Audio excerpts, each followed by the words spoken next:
Big bunny booty, big bunny booty. Woohoo! Wow! Oh my goodness, are you gonna start dancing? Oh my gosh!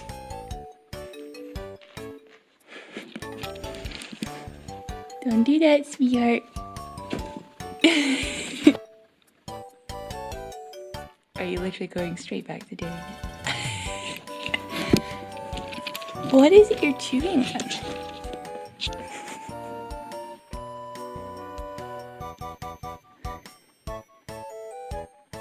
Comfy girl. Can you see her purring with her little mouth vibrating there? Are you purring, baby?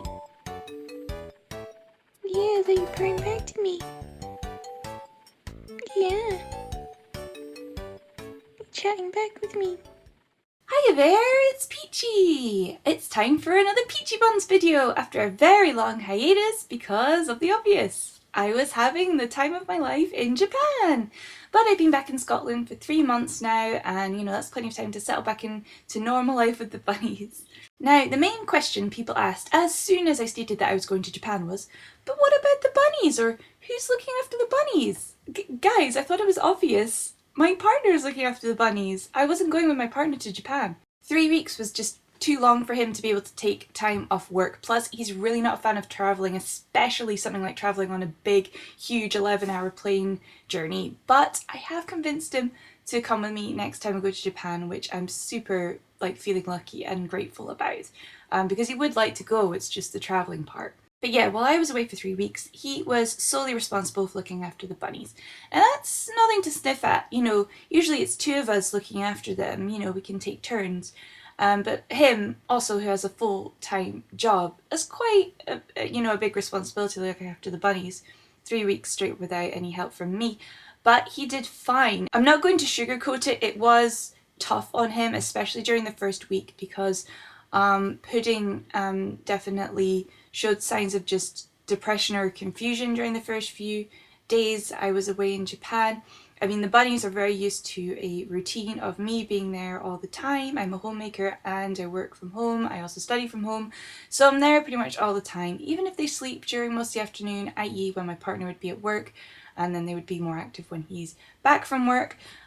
It was still weird for them with me not being there, such as smells, sounds, me coming in and out the kitchen. I think it just upset Pudding's stomach a bit. She's, as you know, obviously every time I make this video, Pudding has a sensitive stomach.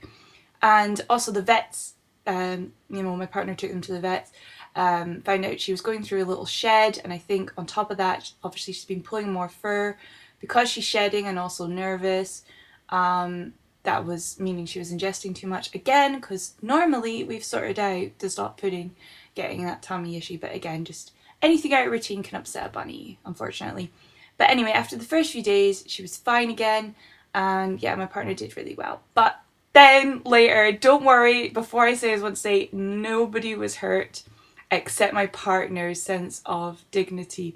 Somehow, despite years of it being blocked off from the bunnies, and the bunnies haven't managed to get to it at all, Pumpkin, while I was away, managed to get behind the TV and choose specifically the TV cable.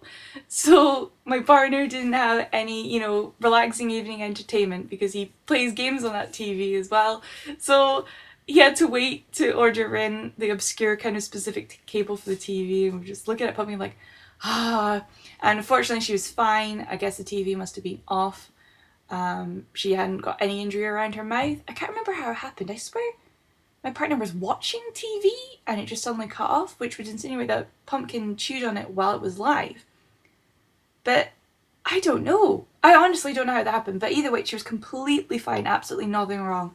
My partner's very thorough to make sure. At the end of the day, he was just joking that Pumpkin had taken away his sense of evening joy out of spite because Peachy wasn't coming home yet.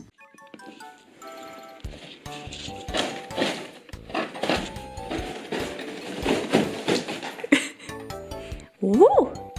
What a ruckus!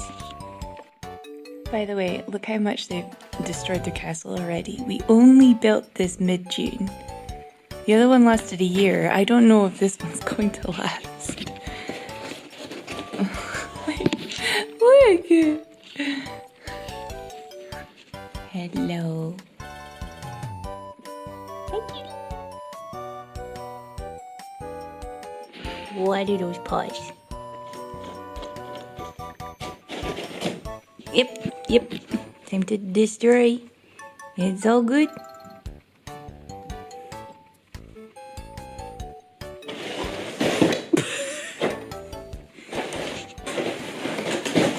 Down with the monarchy, apparently. Hello. You being all playful now.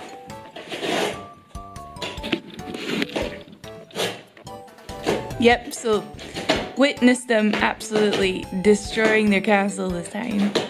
They're just destructive creatures. But the good thing is they chew on things they're supposed to most of the time. They're not actually that naughty bunnies.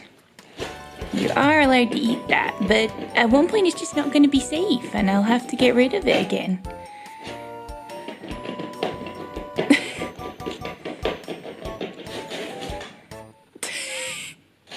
Yeah, you see that? I did that. Yeah.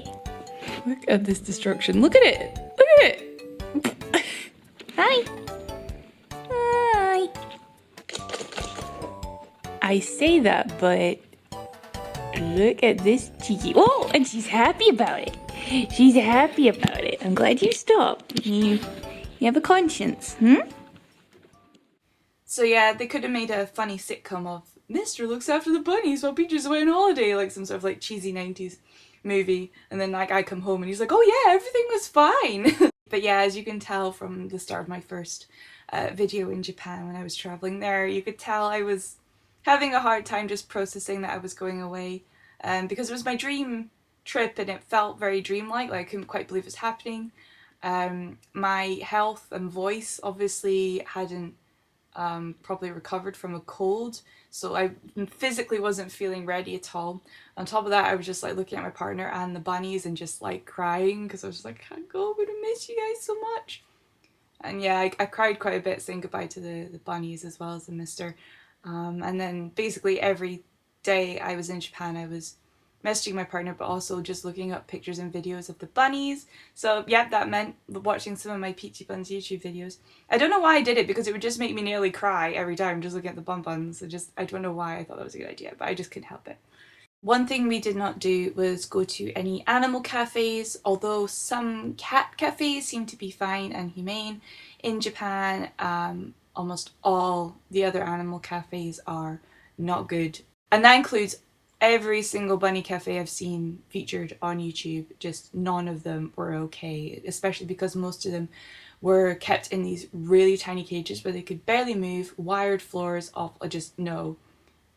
Really bad. And people are like, oh, but they're not in there all the time, they get let out to play. And it's like, no, you don't put them in those tiny cages ever at any time for any length of time. Just no. So unfortunately I couldn't bring myself to go to any of these bunny cafes, even though seeing the bunnies may have, obviously helped relieve some missing the bunnies feelings. But yeah, I'm glad I didn't. We saw plenty of just natural wildlife and pets out with people in Tokyo anyway, like obviously not bunnies, but you know what I mean, like I felt I got my Japan animal fix just fine without needing to go to one of these kind of very questionable animal cafes. I got my fill by getting lots of adorable teeny bunny gachapon instead. Anyway, lately, in terms of just what's been going on in the Bun Buns now, here in autumn, they've been getting extra snuggly and cozy now because the days are getting darker and quieter. And it's interesting because now that we've got kind of dimmer daylights with the season here in the UK, the bunnies are actually a little more active, which is interesting because bunnies thrive in low daylight, dawn and dusk. They're never really fans of bright sunshine. I mean, they can enjoy it, but it makes them not super excitable, makes them a bit nervous. So the fact that things are dimmer, lower daylight, has made them really like dancing around and more active, just generally like looking around, pushing things about. Just they're in a different natural mindset, which is cute.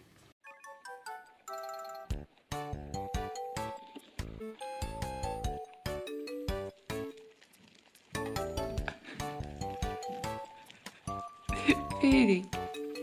It's not going anywhere. You don't have to eat like you're gonna die in 5 seconds. Take it steady. Not that she ever listens.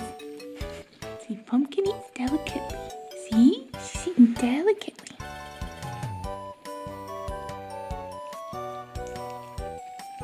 Delicately. You can copy that, right? Give it your best shot, buddy. Well done. Well done. Oh, no.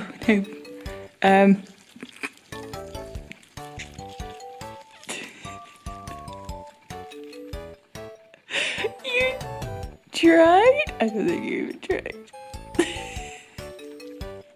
Like a little dinosaur. You herbivore. Yes, you are. Pudding's full because she eats twice as fast as you, Bum Bum.